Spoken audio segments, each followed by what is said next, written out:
All right, this is a progression to make sure that you're putting your humeral head in the right position to progress into stretching the front of your shoulder and pec. So this is a nice sequence to go through if you have a lot of pain on the top of the shoulder or something that's been referred to as impingement. So I just gave this out to a patient today and it worked really well.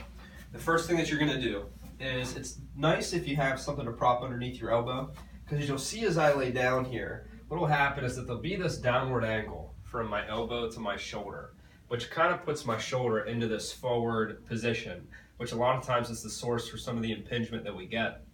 So we want to try and center this top of our shoulder, our humeral head, against our shoulder blade so that there is a maximal surface area contact and it doesn't put any pressure on the top of the shoulder like this forward position will. So starting off, to do that, I prop up the elbow, towel roll, pad, and I want to try and level this out so that my arm is level from my shoulder to my elbow. And I'll start off here with a patient trying to just very lightly squeeze into the armpit. So you'll see I kind of suck my shoulder down and back, and as I do that, I lightly press my elbow into this pad. So in doing that, that typically reduces some of the pressure on the top of the shoulder. Now, if this does hurt, one thing I would encourage you to do is not to push down very hard, just a light pressure to see if you can feel some tension in your armpit with no pain in the shoulder.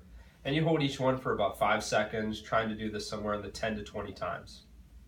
If that goes well, the next thing that you would do would be start to move the arm. So I'm going to always start with this pressure back into this pad, squeeze into my armpit to try and center my shoulder or center my humerus against my shoulder blade.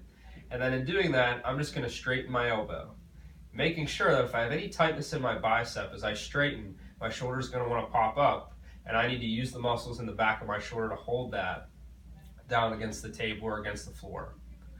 So each time I'll relax, I'll lightly squeeze my armpit to suck this in this down and back direction as I straighten my arm, making sure that I don't lose that stability in the top of my shoulder. And then come back and then relax. Once again, this will be the next step 10 to 20 times. Now this turns into a stretch for the pec of the shoulder. So what you're going to do next is those same two parts. So you're going to start off with the squeeze, you're going to straighten the arm, and if that feels okay, you're going to take your top leg and you're going to cross it. So the same side arm that I'm doing, I'm going to cross that leg over. And it's to set the stage the same way. By straightening the arm and pulling the shoulder down, I'm going to slowly let these legs rock towards the opposite side. And same thing as I do that, my shoulder's going to want to lift up off this pad. I'm going to have to use those muscles in the back to keep this down. And as soon as I get to where I either feel tension or like my shoulder wants to lift up, that's as far as I go, and I come back. So not really holding, just setting the stage with this push back, straight elbow, and slowly rocking to where I feel some tension or that shoulder wants to lift up, and coming back out of it.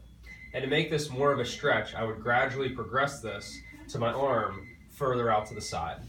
So I like to get people towards this T or 90-degree position.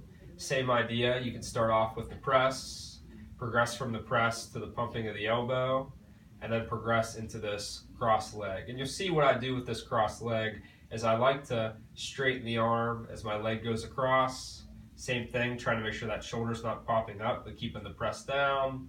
Feel hopefully a stretch through here, nothing in the top or the back, and then coming out of that position. So I would try that progression, stopping if you feel any pain with any one of those phases before you go on to the next.